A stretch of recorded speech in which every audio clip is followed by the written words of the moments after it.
This is SoundNotion, the weekly podcast for new music and music news. I'm Patrick Gulo. I'm Dave McDonald. I'm Sam Merciers. I'm Nate Blyton.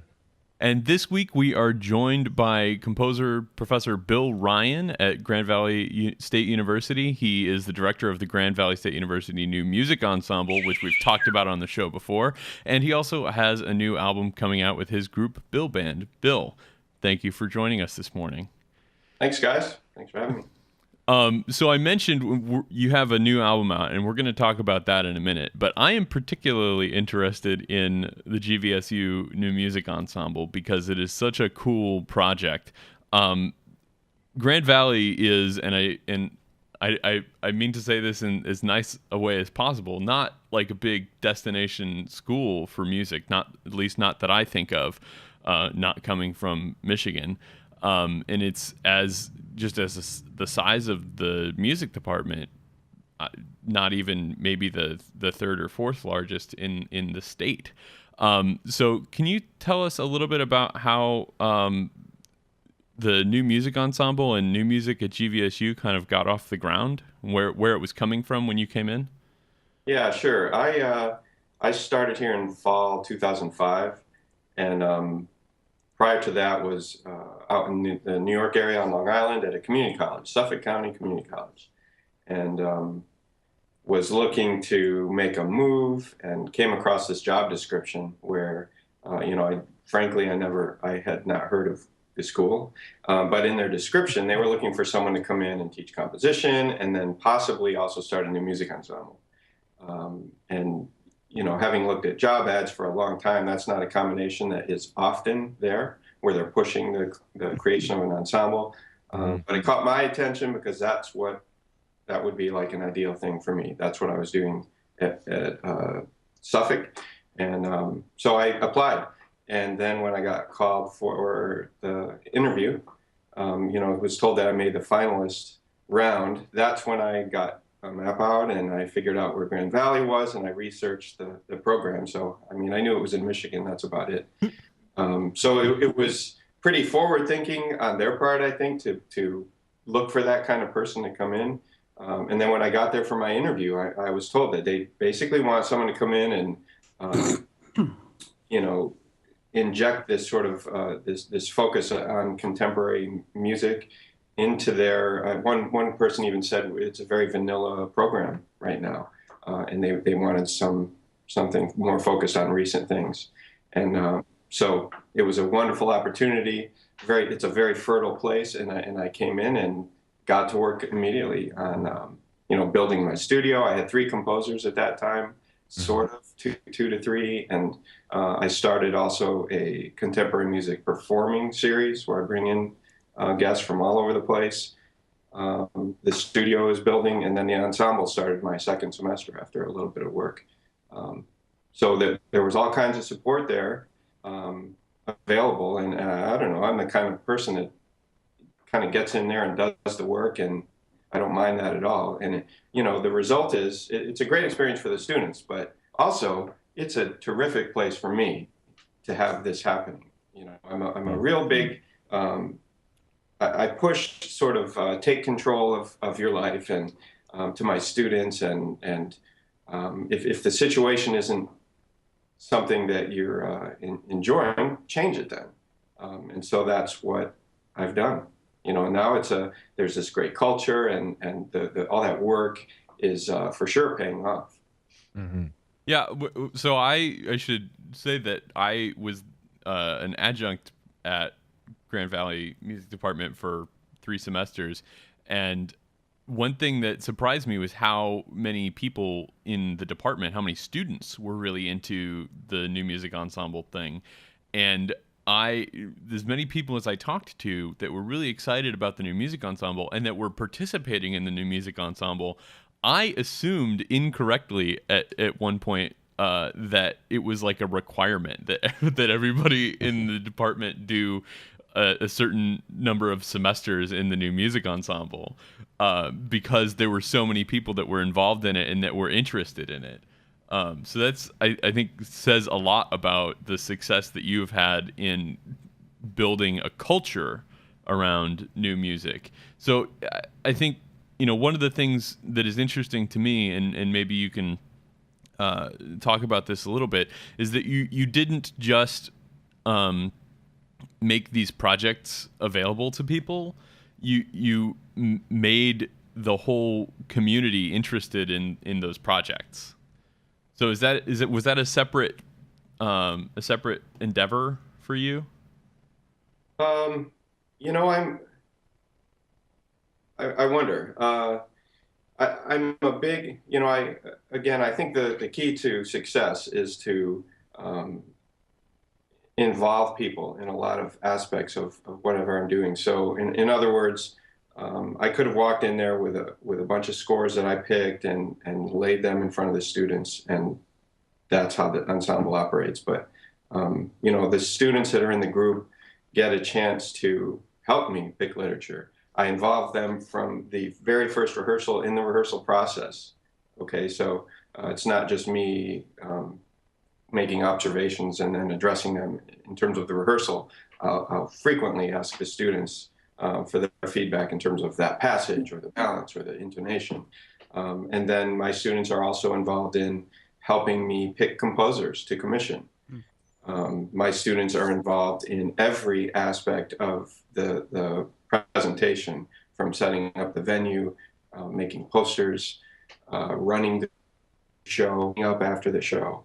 So I really try and involve, and I think, of course that makes the job easier for me, right? But then the benefit is that these students are invested in what we're doing, and really, I think the performances are better because they're like, this is a little bit of us in this production, and we're really going to try to come together and do a nice job.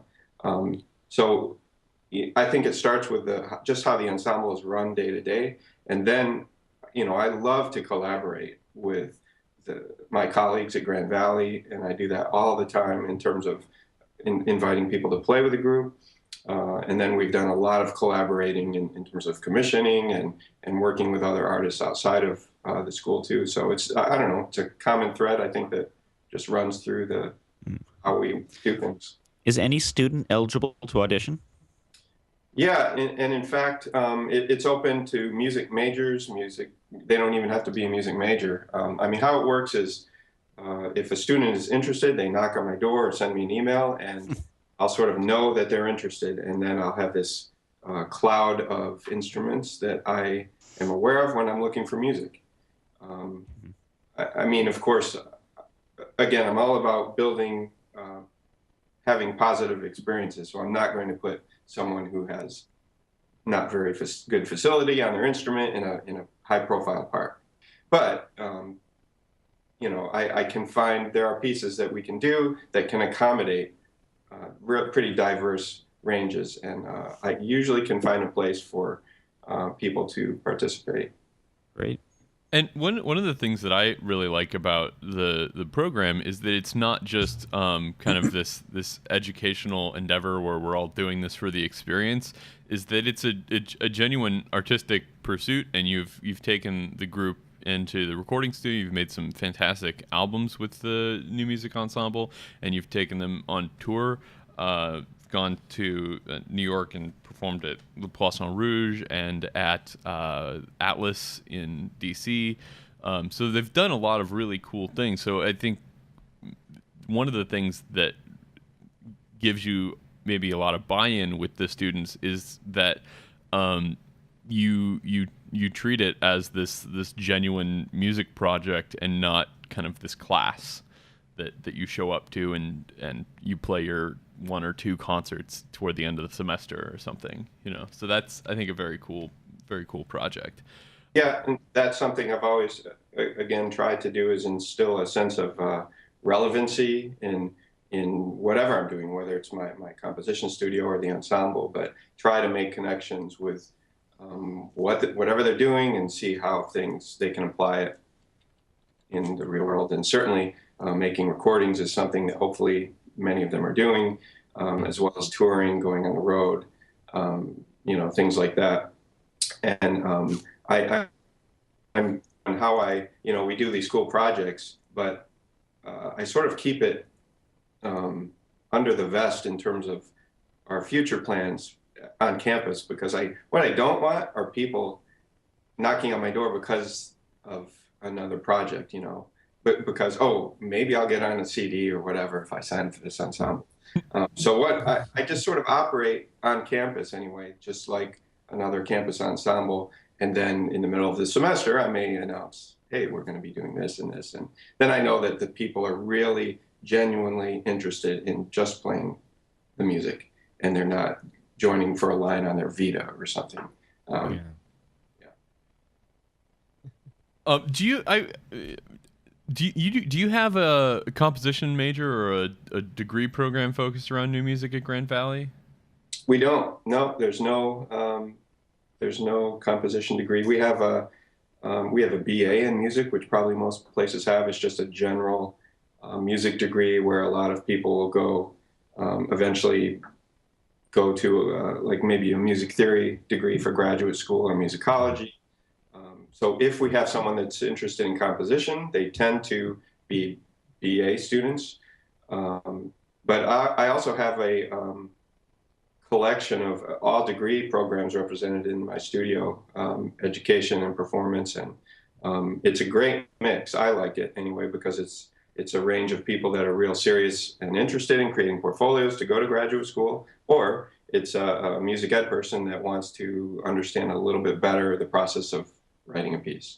And maybe I see them for a semester or a year, or a performer that wants to spend a little time in our lab learning about interactive electronics or something.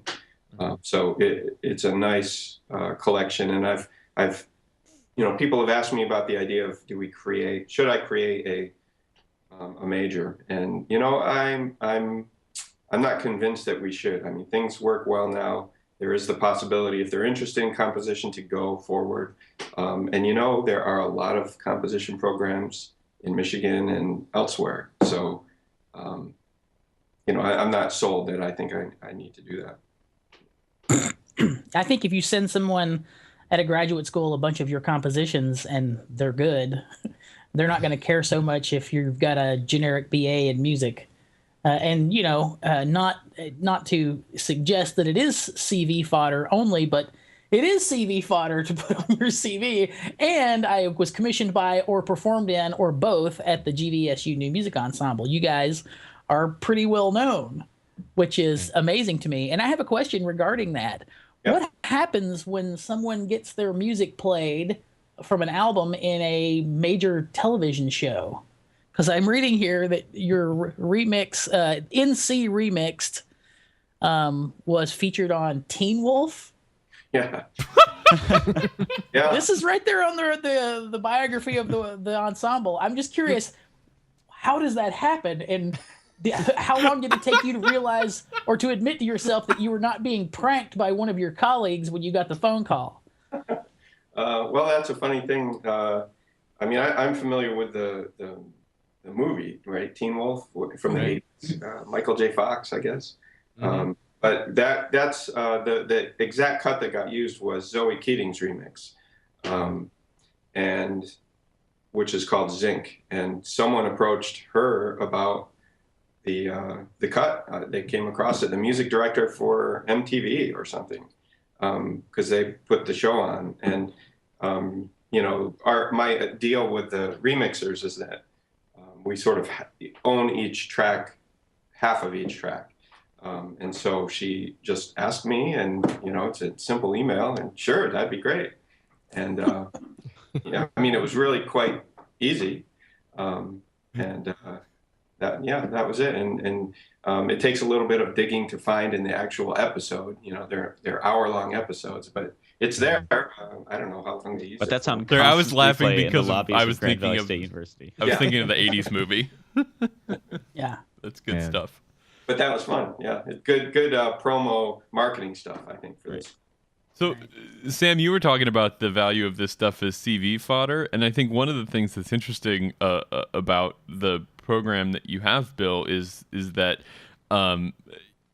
the way that you engage the students in really taking ownership of a lot of your projects is that it inspires them to create their own projects on the side, which I think is even better CV fodder, but also a really interesting side effect of the way that the new music program runs. Yeah, absolutely. I mean, it's been cool for me to see.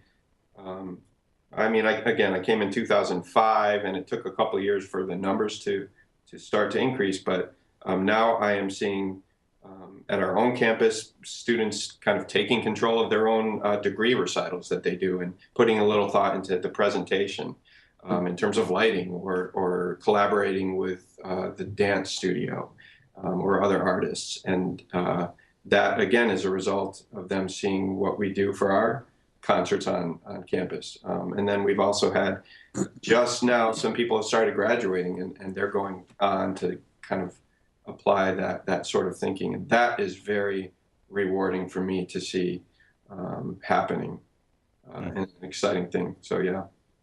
Yeah, the education they're getting is like, I mean, this is how it works in like, take this experience to New York, get people together, and make an ensemble.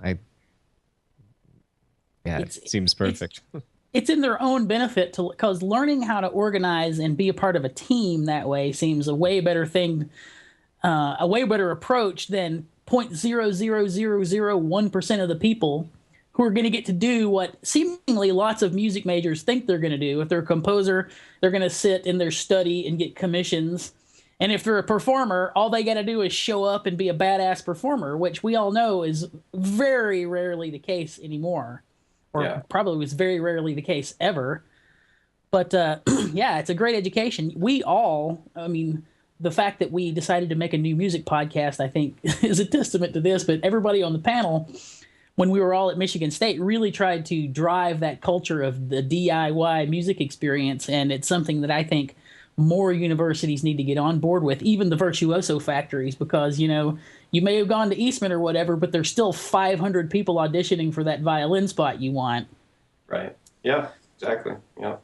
So maybe we should move on to Bill's music, since we have Bill on the show. Sure.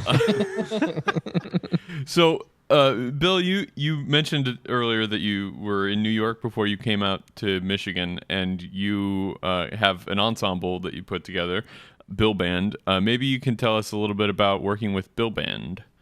Yeah.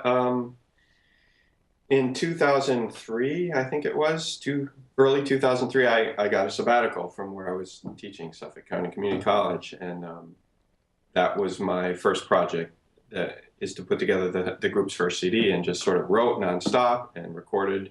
And the collection of performers that make up the ensemble are people that I have worked with for a long time, supporting what they do in terms of performers or their composition work. And you know, I'm a real big believer in team chemistry for projects, and that, you know, that certainly holds true for ensembles, even the Grand Valley Ensemble, right? We do often a batch of people that have great team chemistry can do much better in terms of quality than they individually could, like a sports team, I suppose. But so anyway, I had a history with these players, and we all worked well together. They worked well with one another, and so just wrote a collection of music and went in the studio and did it. And then it came out in 2004 on Innova Recordings. It's called Blurred.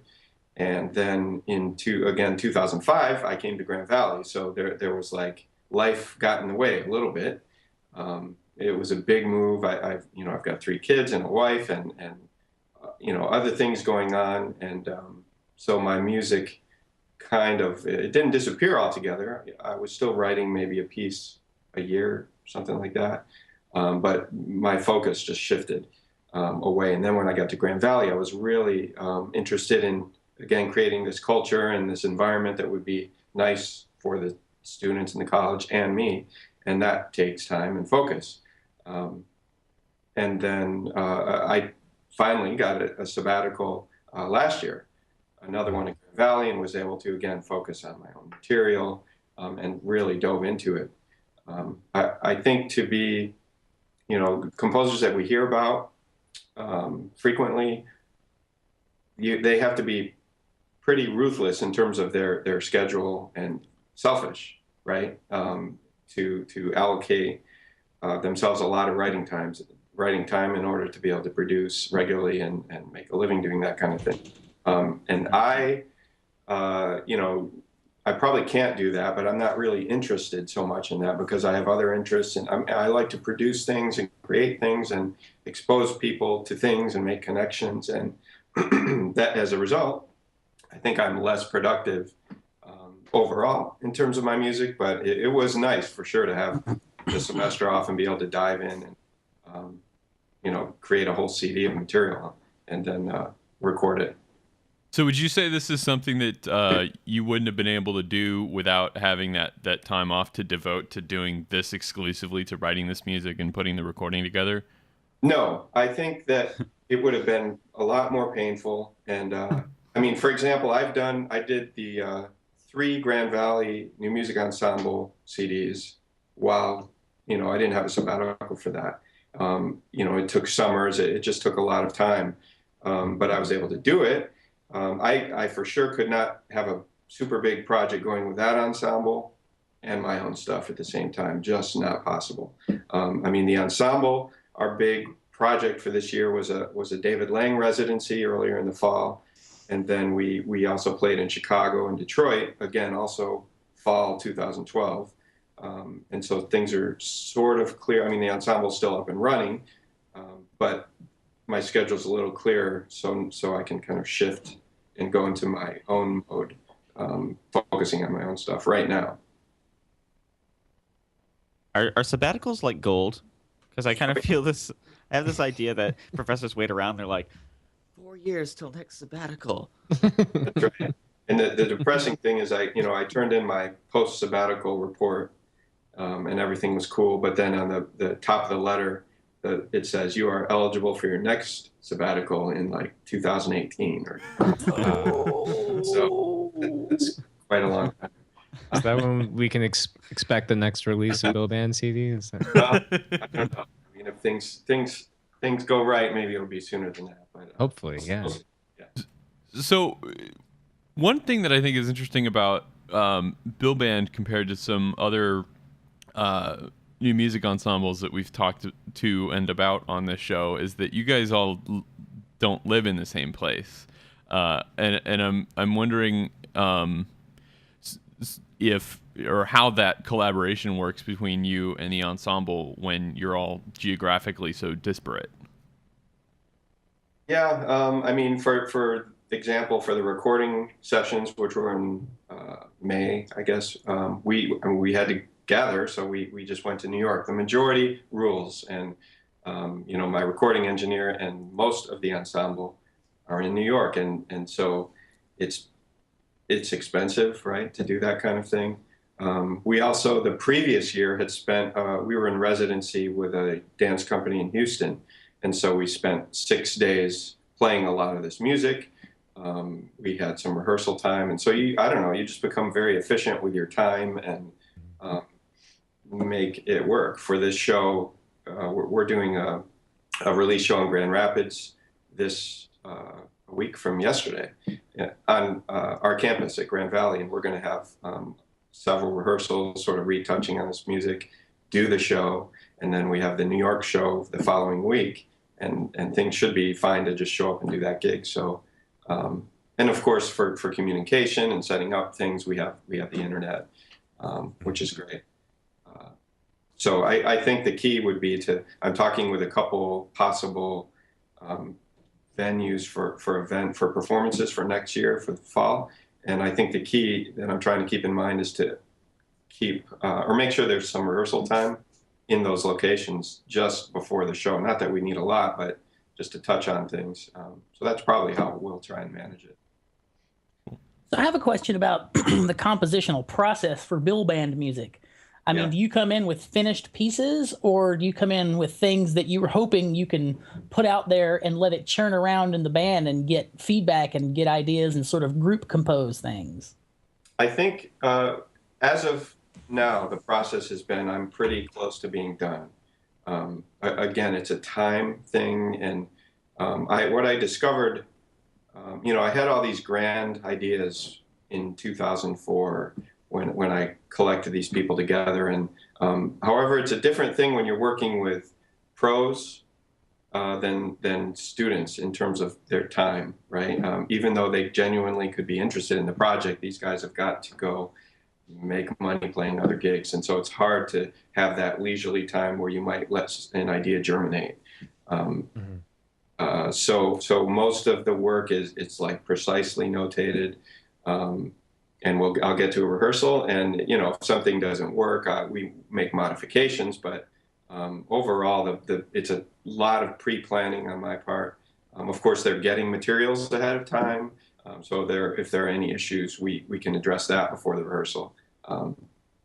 So that's how we've been working. I mean, I would love to be in a situation, because there's such great minds coming to the table. Everyone in the group is an improviser, which I think is incredibly valuable, even though my music is maybe a couple tunes have a moment of sections like that, but I think there's just an attitude of a way that they play things. And I would love to really exploit that in an extended time period where we could see what we create on the spot. So Absolutely. Yeah. Well, we personally know Jonathan Nickel, and I'm familiar with Michael Lowenstern's playing and his music, so I'm with you there. I would love to be able to have, a garage band of those guys that met twice a week.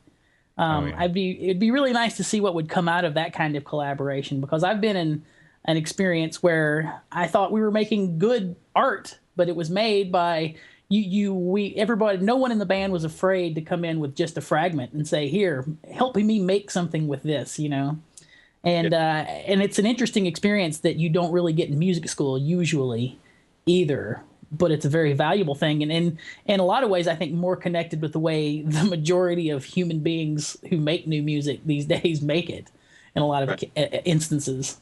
Yeah. I mean, the one thing that we'll do is, the material that I bring them, I have all of these players exactly in mind when I'm writing, right? So I'm writing for Michael's sound and for Michael's horn and how he plays, and so I am able to, I don't necessarily have to notate Michael's how he would play bass line.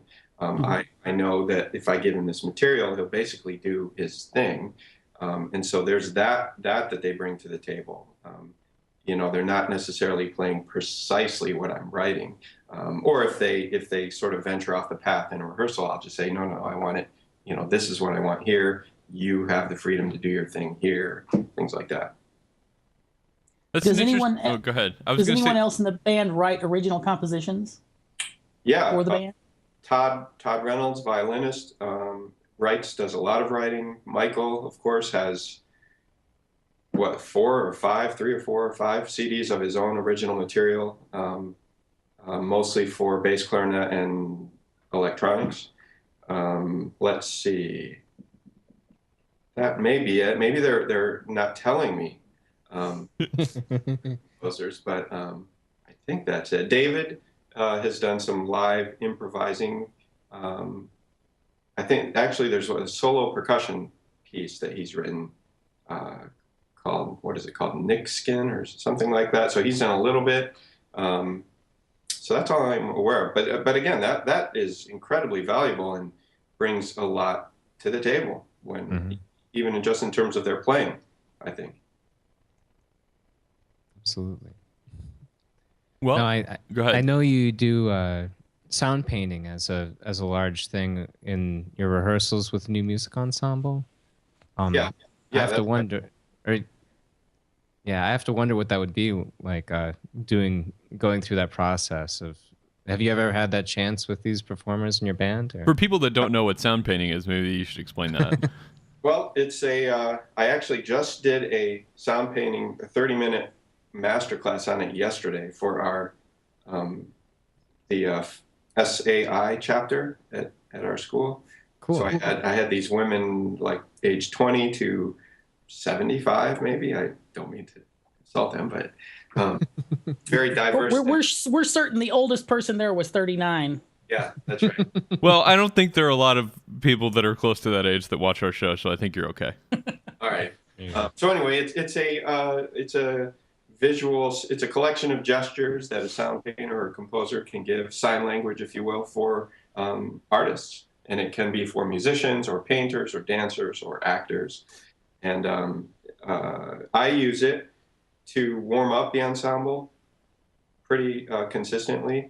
And then we've also used it, though, in a performance situation where we've spent a good year or more on accumulating these gestures and what they mean, and being able to experiment with them.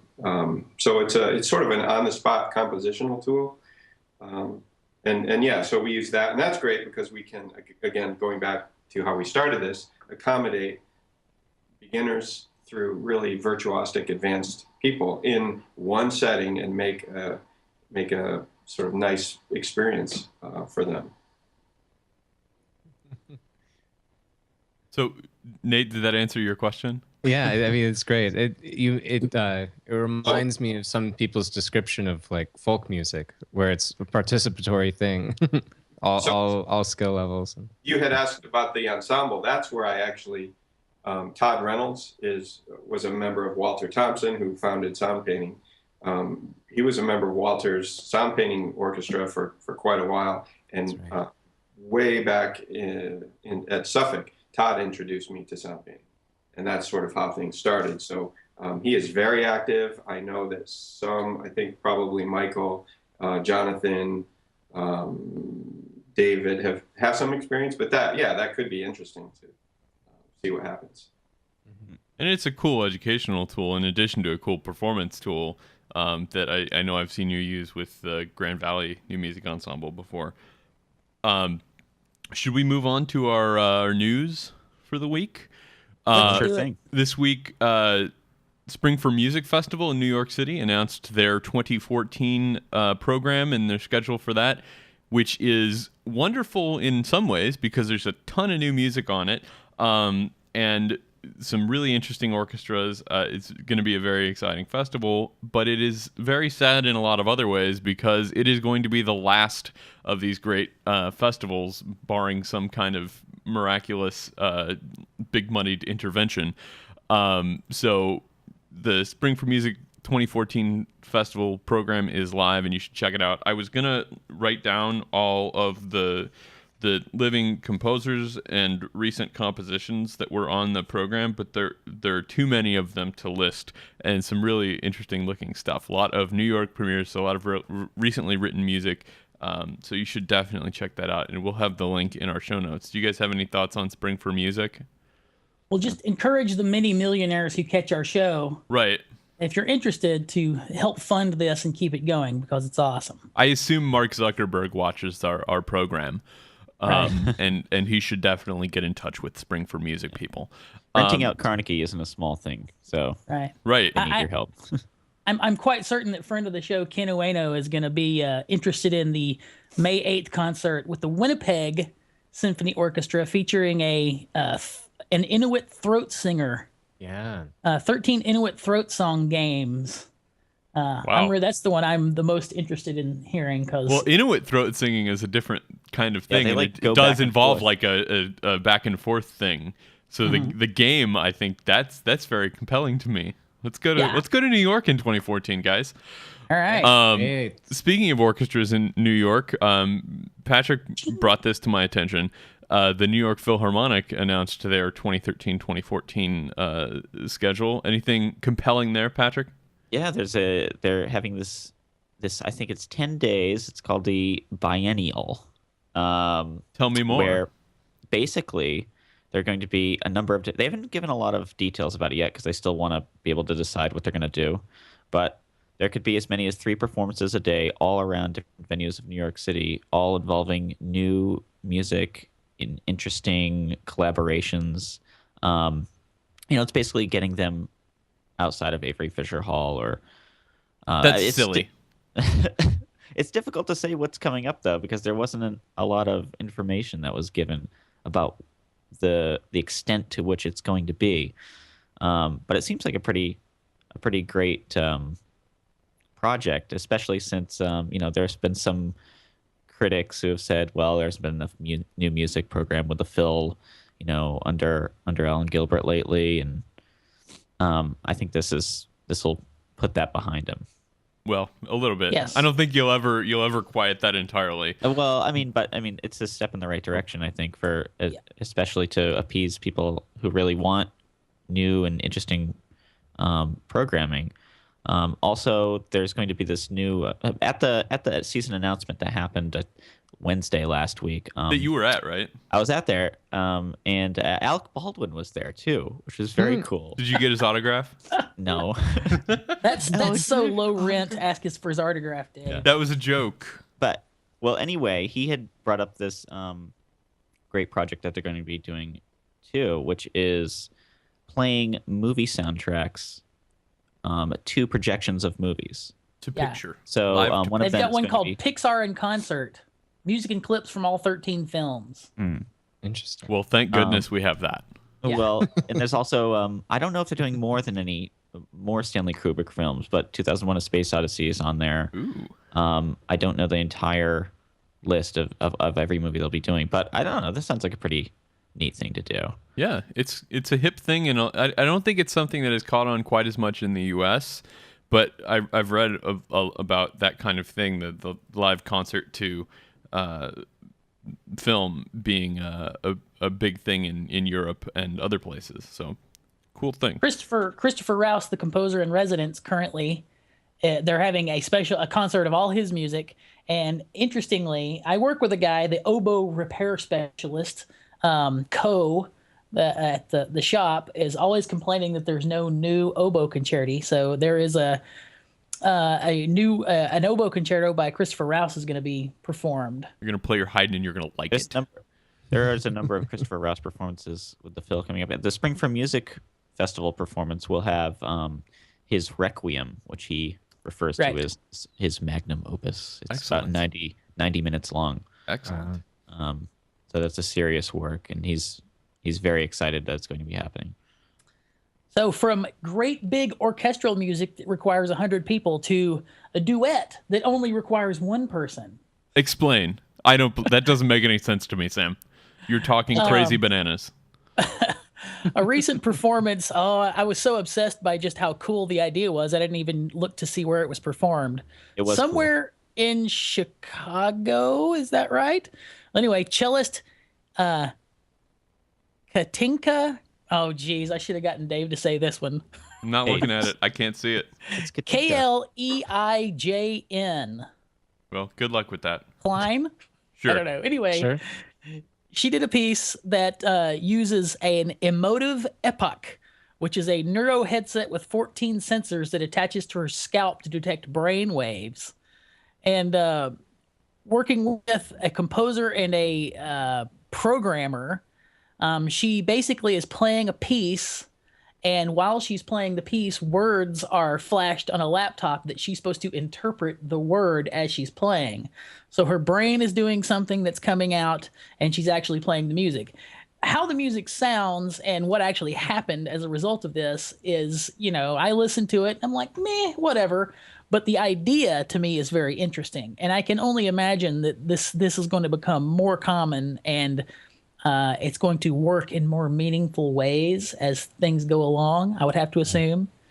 And I would point out that these gadgets that she's using that read signals from your brain and put them into a computer as numbers that you can play around with and do things with sounds, that device is getting really cheap, like less than $200. Yeah, so this is a thing that anybody can get and play with. And if you're particularly industrious, there are ways to make your own DIY versions.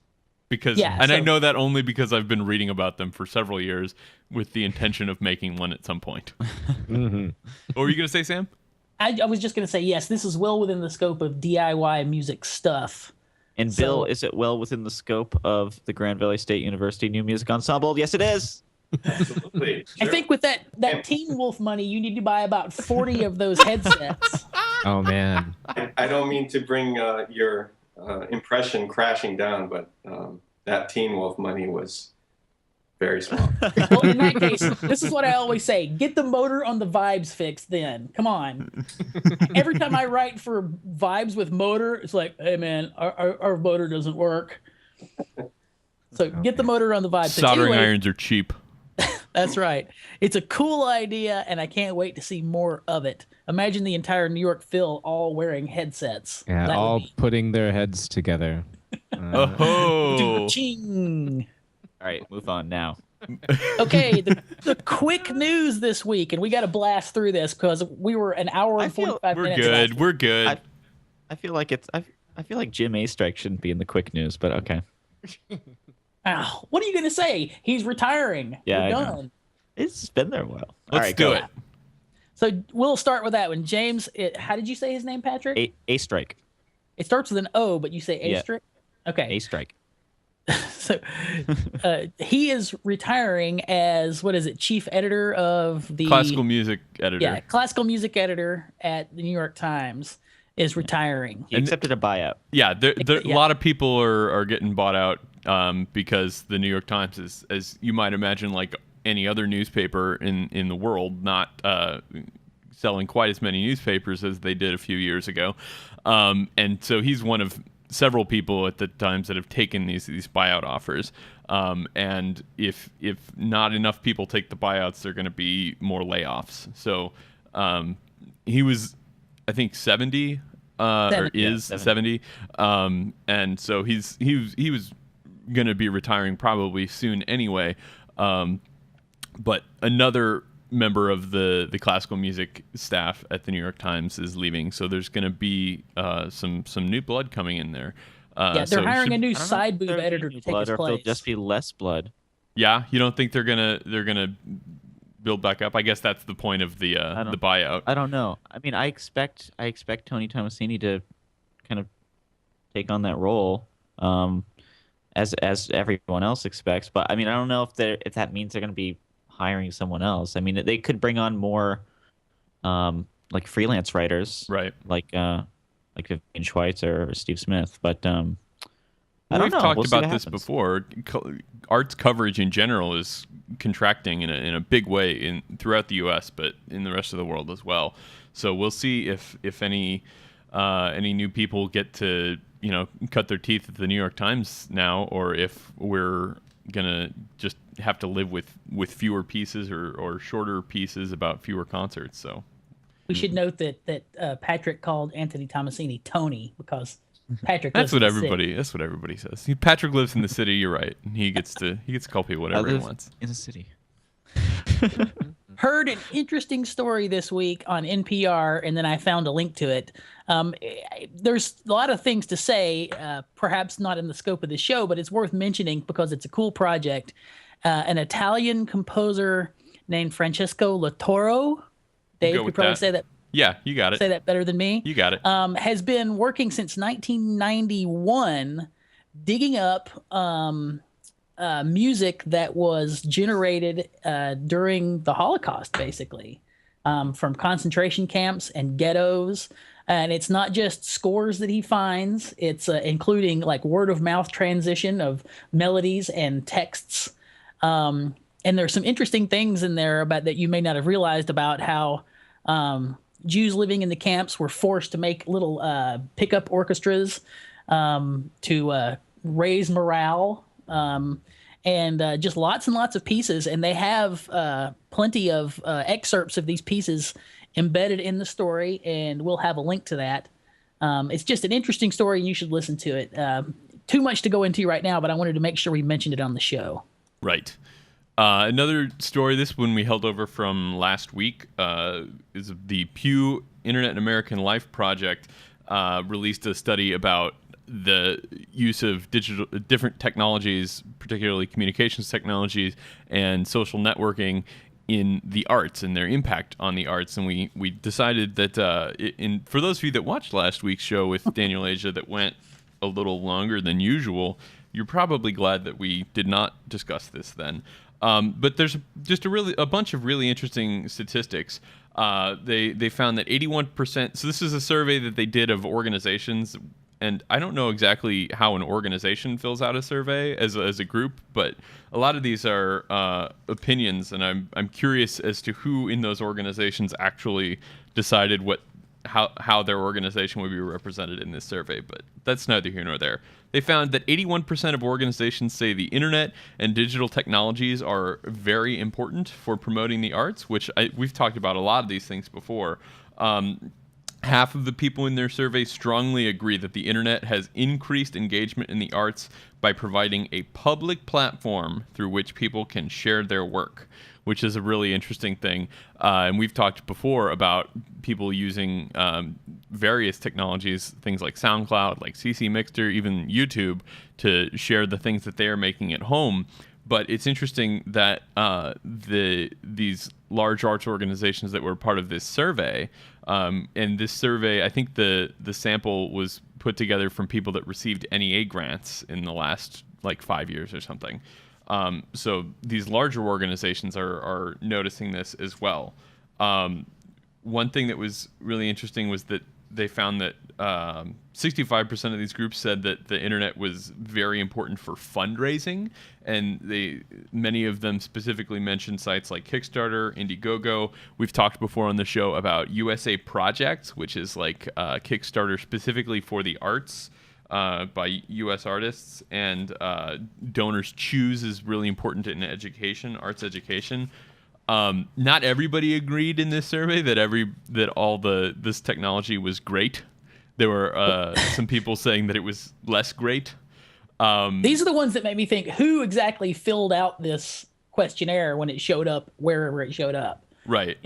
It was a person who's hired to think about and intelligently manage these kinds of efforts by the organization, or is, as we know is the case in many institutions, is it the 19-year-old that has a Twitter account and therefore he or she is in charge of the social media strategy for the organization? Right. Well, and that's kind of so.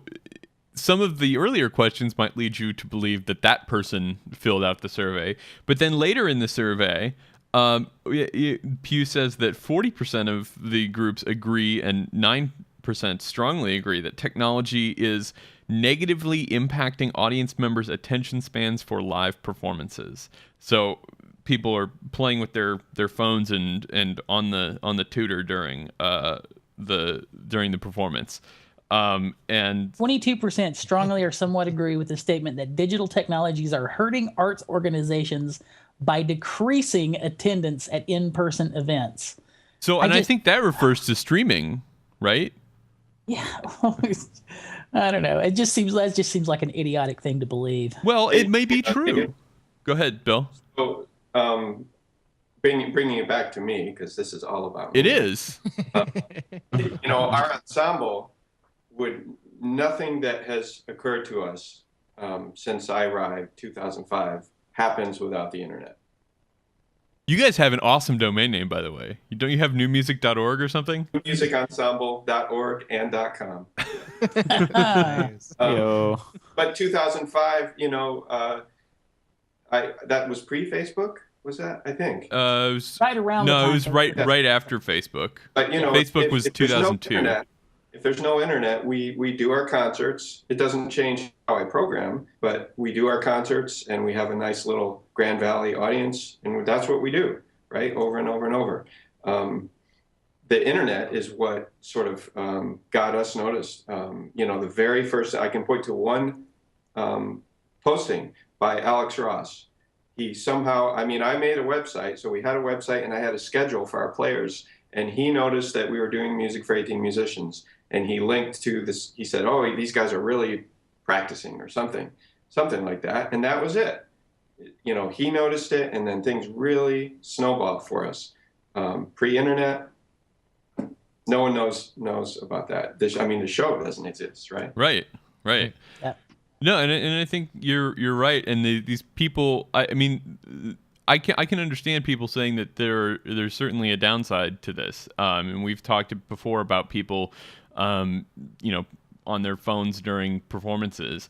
And this study was published only about a month after the Guthrie Theater in Minneapolis, I guess, had announced that they were going to start setting aside tweet seats, and we in the show, on the show have talked about tweet seats at the Birmingham Symphony Orchestra, and the person said actually that while it was a little bit of a distraction, it also, because they were trying to tweet about the performance, was requiring them to think about what they were listening to a little bit more. So there's a positive side to that as well. What were you gonna say? I was gonna say, what do you tweet from tweet seats? It's like, I don't know. I don't know what I'd say in that situation. I mean, I'm not a person that has done it, but I would, if somebody else was doing it on a concert that I thought would be interesting, I might read it. I mean, I read Twitter when I'm watching a live sporting event or an award show or something on television. I will read Twitter from other people and see what they're saying on Twitter. So the people that are saying that it's hurting attendance at live events, I think if that is the case, then you need to make your live events more interesting. That is not a problem with the medium of whatever social media or internet thing you're using. That's a problem with your events. If your event can be more or less the same experience live and over the internet, then your event sucks. Yes. So this is a problem that the NFL is having. The NFL has found that their HD live broadcasts of football games are better in a lot of cases than going to the game. And that's why we have blackouts. So, if the game isn't sold out or sold to a certain capacity, then it's blacked out in the local market where the team is actually playing, because they want people to go to the game and buy $17 Bud Lights, which you don't do at home, I assume. Well, you can't get HD instant replay from 5 angles. Right. Yet. Well, sitting in the seats. And that's the problem, because they have made the television experience better than the attend the game experience, and so they're struggling now to find ways to make the attend the game experience better, and that's, I think, the problem that they need to solve in the arts. Is if this concert is just show up, play a piece, clap, play a piece, clap, play a piece, clap, go home, then that I could understand how this would be something that people think is, if not the same, certainly the same value as paying however much it costs to go to the concert and sitting in a chair there. Right? So what you're saying is the takeaway should be the NFL should contact SoundNotion about revamping their social media strategy. That's exactly what I was saying, Sam. Thank you for that concise summary. For people who don't know what UbuWeb is, it's a great it's a great archive of just about any kind of art that can be digitized and made searchable on the internet. And that we have mentioned this story a long time ago, like somewhere in the 40s, SoundNotion 40 something or other, about the Wolf Fifth archive of avant-garde LPs. Stuff that's out of print that you can't find anywhere digitally, but that is really good stuff and has only been ever released on LP. The best avant-garde tracks on wax, if you will. UbuWeb has obtained the entire archive, and they're processing it now. So it's 158 rare avant-garde LPs, and it will be up on UbuWeb soon, so stay tuned. And we should say that both Wolf Fifth and UbuWeb are free. So correct, yes. More power to all of you who would like to enjoy some of this music that is really hard to find any other way. Do we want to bail on this last story? Yeah. How are we doing on time? Let's bail. Let's bail. We're gonna close out the show with our pick of the week. This week, our pick of the week is from Bill Ryan's new CD. And what did we say we were gonna listen to? Sparkle. Yep. So there's a lot of good stuff on this album, and it's all worth your time to check out. Bill, do you have a few words before we listen? Let's see about Sparkle. This came out of that collaboration with Karen Stokes Dance down in Houston, but it sort of since has even when I was writing it, it makes me.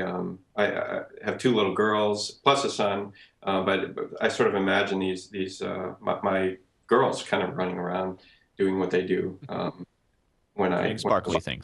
Yeah, sparkly kind of girl things. Sounds adorable. Pearlescent pink things and glitter. That's right. Bedazzled. Right. Bedazzler. That's it. All right, so let's play a little excerpt from this. This is Sparkle by our guest Bill Ryan on his new album Towards Daybreak.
That was an excerpt from Sparkle from Bill Ryan's new album Towards Daybreak, performed by Bill Band. So, Bill, thank you so much for sharing that with us. That was great.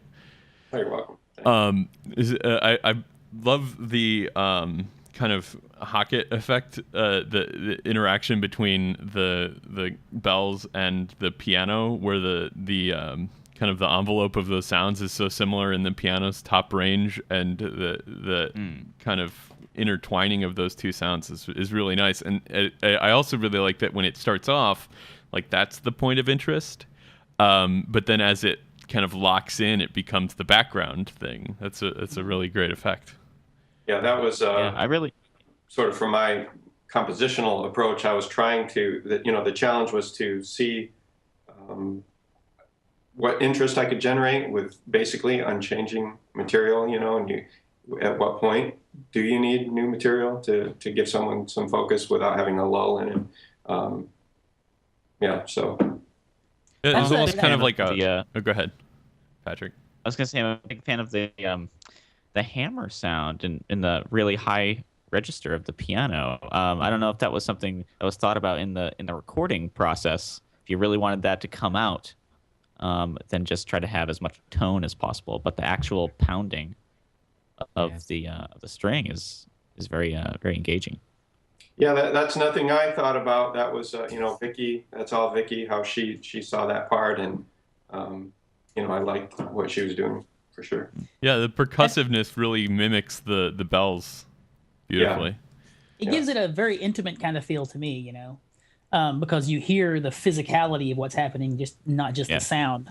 I love things that maybe geeky composer people don't take it the same way, but like at the beginning, I'm like, oh, this is cool. Wait a minute, are those patterns? And so your brain is going, if you absorb it all as one thing, it's hard to separate this thing and figure out how they're circling.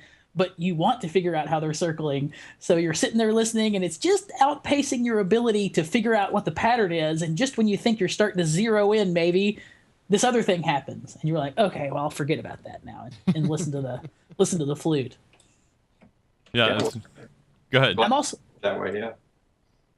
I'm also a fan of music that is able to be pretty in a very overt way without being dumb, because there's lots of pretty music that I think is pretty dumb. Yeah, it's easy to be pretty, but it's hard to be pretty and not stupid. Yeah, again, it's in this really super bright major key, and I just thought, do I really want to do this when I was starting the beats? And it's a And you're hard like, yes. voice. Yeah. Oh, kind of kept it going and tried to put those inner challenges and have that sort of puzzle overshadow the brightness. It's really hard to be sparkly in the octatonic scale. Yeah. So Thanks, Jack. we should And probably go ahead, Nate. It's nice with just to mention more stuff about the album in general. Like, so this is really sparkly, really major, and Yeah. kind of takes its changes slowly. So many of the other tracks are really dark, and some of them are even like groovy and a little bit funky and stuff. And so I've been impressed with the range of the tracks on this album as well. Oh, thanks. Yeah. It's I think it's a nice collection. The idea was never to make an album when I started writing, I guess, the first of these pieces. But then when that idea gets in your head, you sort of start thinking in terms of the arch of what it will be and making sure it's a collection that can kind of make sense. Yeah. So I'm glad that you think it works. And I would say that at that point in the album, that's the second to last track, is just like the perfect place for something that is that light after all that other, like Nate was saying, that kind of darker, groovier stuff. So it's a great contrast at that point. It's right in the right place on the album, I think.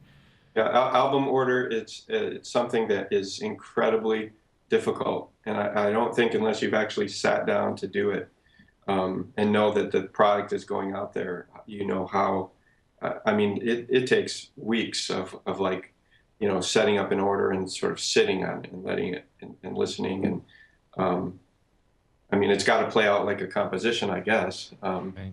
Things have got to be balanced.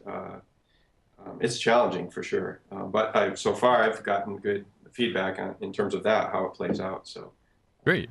Well, hopefully. I think that's a good place to leave it. Thank you so much for joining us, Bill. Everybody should go out and buy Bill's CD. We'll have links. It comes out on Tuesday, right? It's not out right now. The physical comes out Tuesday. Digital is available right now, iTunes, Amazon Digital. But the physical, the big sort of release that we're gearing towards is Tuesday the 29th. Excellent. And we will have links on our site in our show notes to all the places where you can buy those, to iTunes and to Amazon and wherever finer MP3s are sold. Thank you to everyone who was joining us live and in chat today. We really appreciate that. If you would like to watch this show, we do the show live every Sunday at 11 a.m. Eastern Time. You can join us. This is pretty remarkable, I think, what you guys are doing. This is 101st episode. Yeah. Oh yeah. This is 101. Who does that? It's fabulous. So you guys should be commended on, and you're getting some serious, myself excluded, serious guests. So this keep it up, what you're doing, and you seem like you're having a fun That's so time. nice of you. Just hanging out every week. So good luck, and here's to the next 100. Thank you so much for saying that. That means a lot. Yeah, thanks, Bill. Wow, I'm a little taken Sorry, aback. I interrupted. No, I got a little misty. Little verklempt. Little Little verklempt. verklempt. Oh. So you should go check out our show notes if that's something that interests you. We'll have links to all the stories that we talked about. What were you gonna say, Bill? Here's another interruption. Are you guys all wearing pants? Yes. Are you Well, I'm wearing shorts because I live in Florida, Right. where Okay. it's like 70 degrees outside right now. But Well, I will say that oftentimes I'm not. Although as soon as we're done, I'm bolting out the door to play disc golf. So I'm wearing my entire disc golf uniform here. right. Nice. all right. I will not interrupt your sign off. All right, no, that's cool. That's cool. So our site, soundnotion.tv/SN, and you can have links to all those things, links to buy Bill's stuff. It'll be awesome. You can also connect with us on Facebook and Twitter. You can leave us a note on our site. You can send us an email on our site. But you can also connect with us in shorter snippets on Twitter. We're at SoundNotion. We're all individually on Twitter as well. I'm at Dave McDowell. Nate is at InnateTree. Patrick is at Vox Shibuya, Sam is at Housegoy, and Bill is at Bill Ryan Music. So you should all, follow us and tweet us there if you have any thoughts on the show. This show and all our shows are available in the iTunes store. So while you're going there to buy Bill's CD, you should also subscribe to our show there. and do that, and it'll catch every episode to your favorite device automatically each week, and never miss an episode. Collect them all. SoundNotion's introduction includes music by Patrick Gullo and video by Tyler Lepp. Thanks again for watching, and we will be back next week.